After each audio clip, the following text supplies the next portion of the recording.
Good evening. My name is Joshua Walker, junior music education major for the Townsend School of Music here at Mercer. I decided to do my learning theorist profile over John Bruner. John Bruner was a theorist who had several major contributions to the educational psychology field. So I chose to do my project on him. Go ahead and share the screen.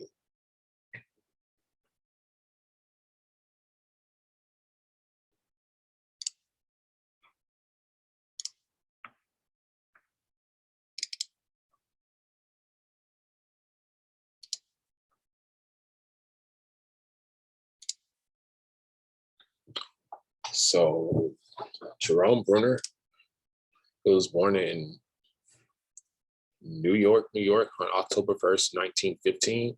He received his PhD from Harvard University in 1941. He immediately after that, he served in the United States Intelligence Corps for 4 years. He's best known for his learning theory contributions to educational and American psychology. He died June 5th, 2016.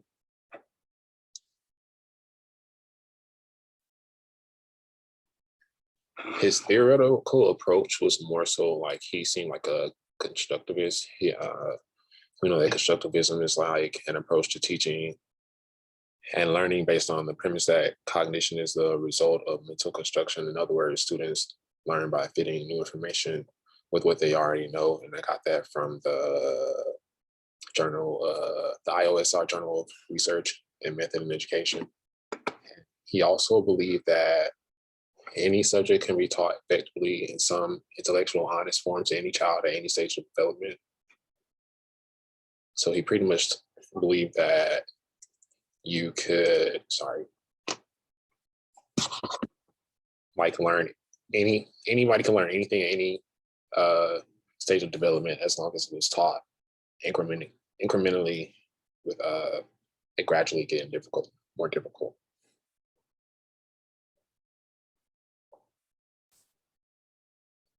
One of his contributions to educational psychology was his 3-tier system and teaching, in which he felt like the basis of what children learn or people learn was based off inactive representation. That's like what we actually experience and like things we can actually touch. And he also, his second step was iconic representation, and that was like actually taking like images and like imagery and like relating back to those experiences. And finally, it was like he had symbolic representation. That was a way of like the student would be able to express it in a language or like convert those experiences and those pictures into some type of like language or another way to express it that is like more ideal for functioning in society. An active representation happens with with real world hands-on experience. An example would be 2 students learning dividing 4 by 2 using a pizza. 2 students slice a pizza into 4 slices so that each one can eat one now and have each one can have a slice later for at home.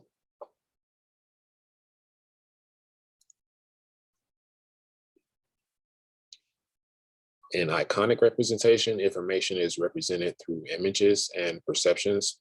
Memories are linked from the experience to iconic pictures. And like example of that to relate it to the first example, like we have students draw the pizza, or it's like that was cut into 4 slices, like maybe a pie chart or something. Like just to have like that visual for like, so the students can relate it back to like the actual experience. And the final step was symbolic representation. The idea that students use symbols or language to express the things that represent concepts, so students are able to talk in abstract terms. That is the ultimate goal. that students can be able to express it in an abstract way that is like understood. An example would be the students using terms like 1/4 instead of saying a slice, or even writing out the fraction 1/4.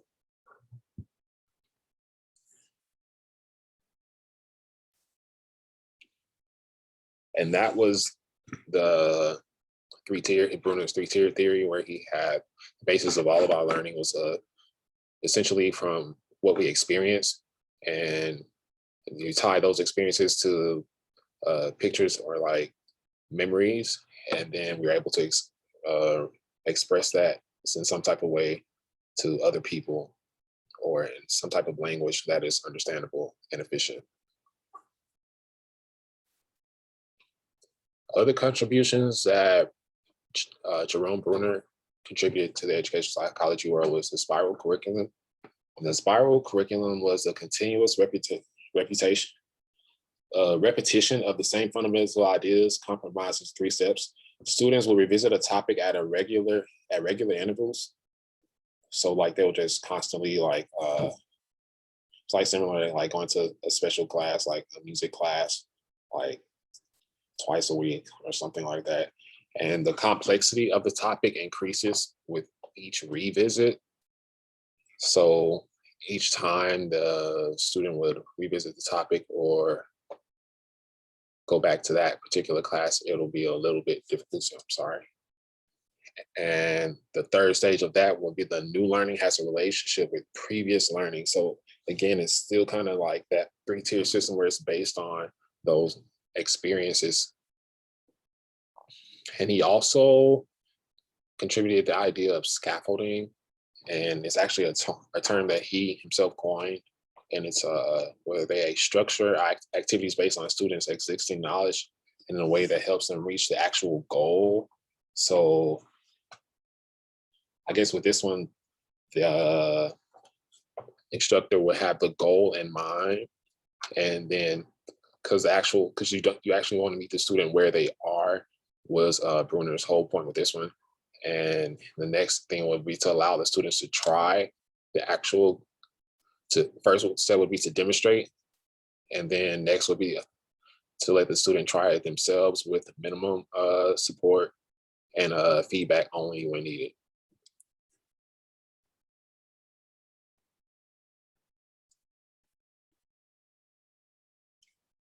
And I do have a little video to like help better explain kind of what John Bruner was all about.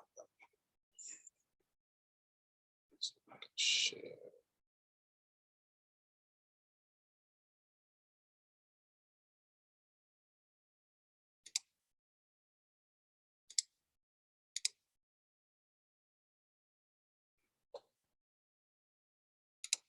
Theory of development is based on the assumption that we learn best when we go from concrete to abstract in a 3-step process. First comes hands-on action, then learning with images, and finally, students transform what they've learned into language. Throughout the experience, we constantly revisit previously learned topics, while teachers provide carefully structured guidance along the way, and it seems to work. In the 1980s, the Singaporean government decided to stop importing foreign textbooks and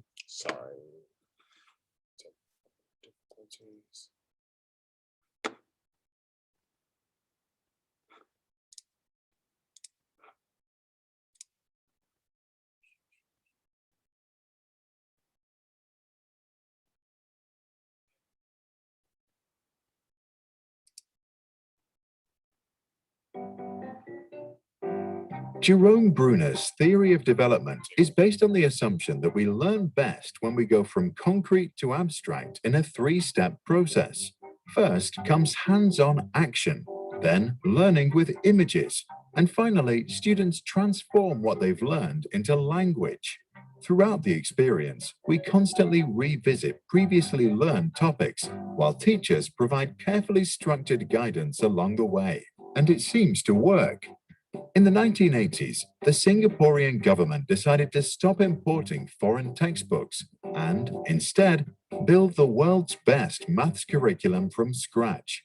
Since that time, Singaporeans study fewer concepts with greater detail, following Bruner's guideline. Before we learn how well this worked out, let's go through each step of the theory with an example.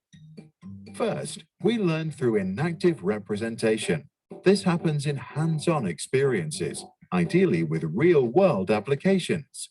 To divide 4 by 2, two students learn to cut a cake into 4 slices, so each can eat one now and bring one home later. Step 2 is iconic representation. We now link our memories of the experience to iconic pictures. Students are asked to draw a cake that was cut into 4 pieces. Last comes symbolic representation. We now use the images we internalized earlier and turn them into abstract language, such as mathematical symbols. Using a little bit of retrospection, we can easily solve the problem. This last phase is also called language-based because we are really just learning the right words and symbols to express our thoughts. The actual maths knowledge was acquired much earlier through hands-on experiences.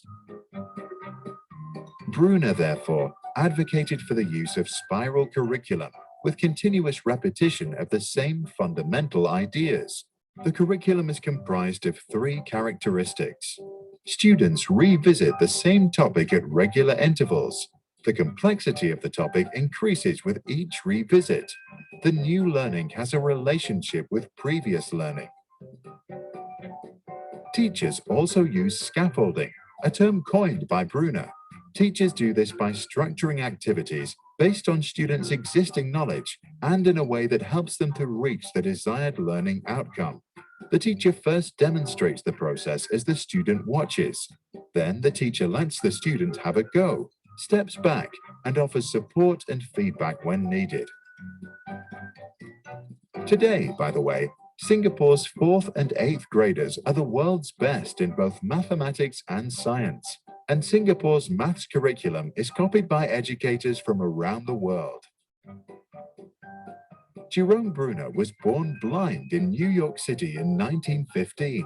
At age 2, modern medicine restored his vision. Later, he returned the favor by becoming a pioneer in cognitive development. He believed that any subject can be taught in an intellectually honest form to any child at any stage of development. What do you think about Bruner's theory and his suggestion for better learning? Is this how you learn in your studies? If not, what is one subject that you think could be made more understandable by following his ideas? Okay.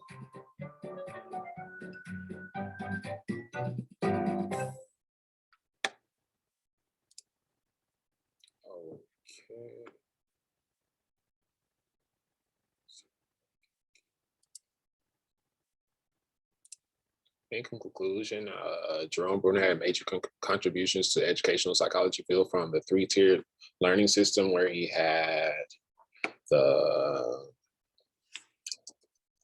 the inactive representation, the iconic representations where we reflect on our memories to and relate those back to experiences, and the symbolic where we will be able to communicate those things in an effective way that is acceptable. And he also had the spiral curriculum idea, and remember that idea he had that we learn things by repeating them incrementally, and in each increment that it gets a little bit more complex or difficult. And he also had the idea of scaffolding.